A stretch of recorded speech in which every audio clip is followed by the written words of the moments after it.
Amado e querido Deus, pelas misericórdias de Cristo, nós te pedimos, ó Pai, que a Tua presença e o Teu poder se manifestem em nosso meio.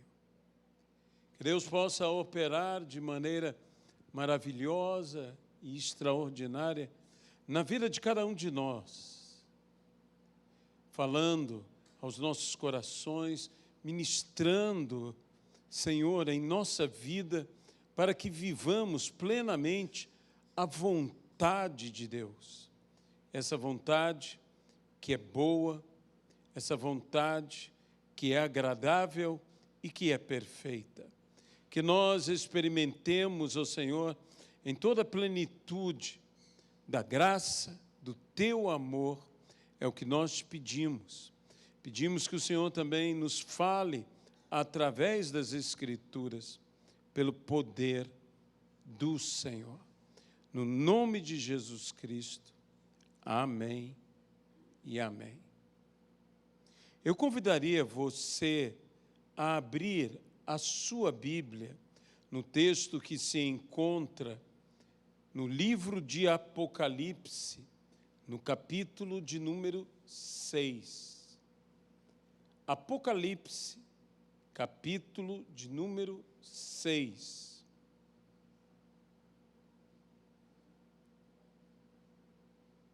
Falando sobre o sexto selo e do sentimento de desespero dos homens quando estes se esconderam nas cavernas, no versículo de número 16, nós encontramos a seguinte narrativa: E disseram aos montes e aos rochedos: Cai sobre nós, e escondei-nos da face daquele que se assenta no trono e da ira do Cordeiro. Que Deus possa abençoar a sua palavra na nossa vida, no nome de Jesus Cristo. O versículo 17 ainda diz: Porque chegou o grande dia da ira deles, e quem é que pode suster-se? Ou, em algumas versões, subsistir. A ira do Cordeiro. De todas as expressões que há em Apocalipse, talvez essa seja uma das expressões mais reveladoras do amor de Deus. E você talvez me pergunte, mas pastor, você poderia ter escolhido outra expressão para revelar o amor de Deus do que a expressão a ira do Cordeiro. Nós sabemos que Jesus Cristo é o Cordeiro de Deus que tira o pecado do mundo. Nós sabemos que o próprio João, quando chorou e foi consolado na visão do Apocalipse, lhe disseram: não chores, porque um venceu, o leão de Judá. E João então vira-se para olhar quem falava com ele e vê um cordeiro no trono. Deus, de fato, o Senhor Jesus Cristo, luta como um leão, mas Ele governa como um cordeiro. E nós devemos aprender com o Senhor a lutar como os leões, mas a governarmos como um cordeiro. O lugar do trono é um lugar para governarmos como um cordeiro. E a Bíblia diz, um cordeiro como morto. Expressão clara ligada ao Senhor Jesus Cristo e ao sacrifício de Cristo Jesus na cruz do Calvário por amor a nós, para que todo aquele que nele crê não pereça, mas tenha a vida eterna. E agora, aqui em especial, falando desse momento do dia da ira, ele diz, a ira do Cordeiro.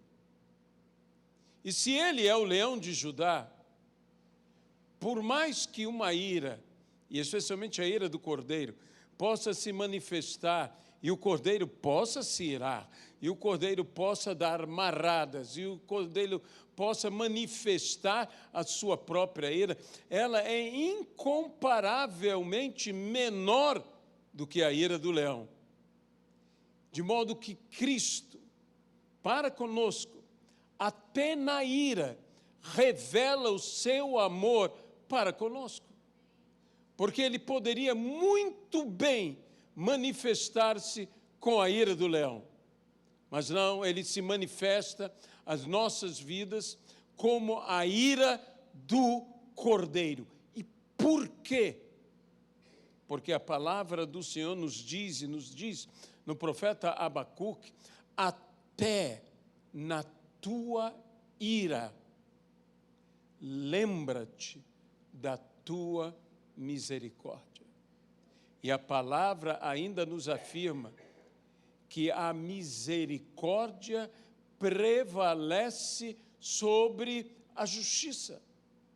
De modo que nós podemos ver nessa expressão, nessa estranha expressão, na ira do cordeiro, nós podemos ver aqui a manifestação do amor, a manifestação da misericórdia divina, de que Deus manifesta a sua misericórdia a nós, porque na sua ira, lembrando-se da sua misericórdia, não nos trata como a fúria de um leão, não nos trata como a ira do leão, sendo ele o leão de Judá,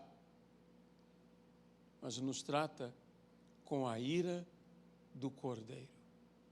Por quê? Porque Deus nos ama. E o desejo do Senhor, a Bíblia diz, eu é que sei que pensamentos tenho para convosco, que são pensamentos de paz. Deus deseja coisas boas para todos nós. Muitas vezes, a nossa postura, o que ela merece é a ira. Mas aqui é dito, e eu volto a salientar, a ira do cordeiro. A ira que poderia ser muito mais intensa. Porque a misericórdia do Senhor está presente. E a Bíblia diz que as misericórdias do Senhor não têm fim. A ira é um momento. A ira é um instante. Por mais longa que possa ser uma ira é uma explosão. Mas a misericórdia do Senhor e as misericórdias do Senhor se renovam a cada dia. E elas não têm fim. E o Senhor nos tratará com misericórdia até na manifestação da sua ira. Deus nos ama. E esse Deus que nos ama, e ama tão intensamente que a Bíblia diz, porque amou Deus o mundo de tal maneira, com tal intensidade, a tal ponto que deu o seu Filho unigênito para todo aquele que nele crê, não pereça, mas tenha a vida eterna. Se ele nos ama de tal maneira, é que o apóstolo Paulo chega a uma conclusão, dizendo sobre o amor de Deus, dizendo, aquele que de tal maneira nos amou, dando o seu Filho por nós, como não nos dará com ele, gratuitamente, todas as coisas. O amor de Deus, que nos constrange, é interessante porque nada, ninguém, coisa alguma pode nos separar do amor de Deus que está em Cristo Jesus. De modo que, como eu disse, por mais estranho que pareça, essa expressão, a ira do Cordeiro, nos revela a intensidade do amor de Deus por nós. No momento mais desesperador, no momento que toda a humanidade pode se desesperar, como aqui vemos a narrativa, porque chegou o momento da justiça, chegou o momento do juízo, chegou o momento da ira, mas Ele não nos tratará segundo nós merecemos e segundo o mundo merece. Porque o Senhor nos ama e ama o pecador e veio salvar o pecador. Enquanto há tempo, antes que chegue o último dia, antes que chegue o dia mais justo de todos os dias justos que já existiram e que ainda existirão, que será o dia do juízo, do grande julgamento do trono branco. Julgamento este que não há como apelar. Julgamento este que será o juízo e juízo final. Mas se existe um juízo final, é porque existem outros juízos que antecedem. O juízo final é derradeiro. O juízo final, uma vez condenador, é condenação eterna. Mas todo juízo que vem antes do juízo final é uma oportunidade redentora. Porque Deus não envia juízo antes do juízo final que não seja para nos libertar. É por isto o outro motivo que temos que entender a ira do Cordeiro. Porque o propósito do Cordeiro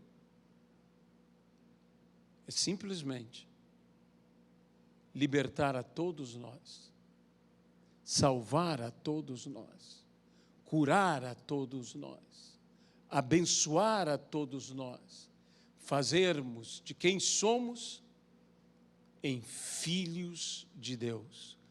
Pois a todos quanto receberam, deu-lhes o poder de serem feitos filhos de Deus, a saber, os que creem no seu nome. Amado e querido Deus, nós estamos aqui confiados no teu amor. Deus que nos amou de tal maneira e que continua nos amando desta forma extraordinária e impressionante. Nós aqui te pedimos, ó Pai, manifesta o teu poder sobre as nossas vidas. Agora vem, Senhor, estende a tua mão para fazer maravilhas. Estende a tua mão para nos curar, estende a tua mão para nos libertar, estende a tua mão para salvar todo pecador e libertar todo homem. Estende a tua mão, Senhor, para nos erguer. Todo aquele que está prostrado, todo aquele que está, Senhor, desanimado, este seja, ó Senhor, por ti erguido. Senhor, estende-nos a mão protetora, a mão que nos socorre, a mão que nos provê, a mão que nos liberta, a mão que nos ampara, a mão que nos segura, a mão, Senhor, que nos ergue até o mais alto céu. A mesma mão que acende a candeia é a mão que levanta a candeia e a põe no velador, no alto, para que ilumine a todos os que estão na casa. No nome de Jesus Cristo. Amém e amém. Nós vamos estar dando continuidade a este culto. Ponha sua fé em Jesus Cristo. Saiba que Ele fará maravilhas e Ele há de glorificar o seu nome nas nossas vidas. E eu, então, convidaria você que nos acompanha pela live a colocar os pedidos de oração. Coloque os pedidos de oração no chat, para que eles possam ser lidos e possamos aqui todos, num espírito de concordância, orarmos. E você sabe muito bem o que a Bíblia diz: tudo que 2 ou 3 em concordância pedirem ao meu Pai que está no céu, se-lhe-á concedido pelo meu Pai. E nós vamos estar orando assim, num espírito de concordância, e cremos que Deus fará milagres e maravilhas.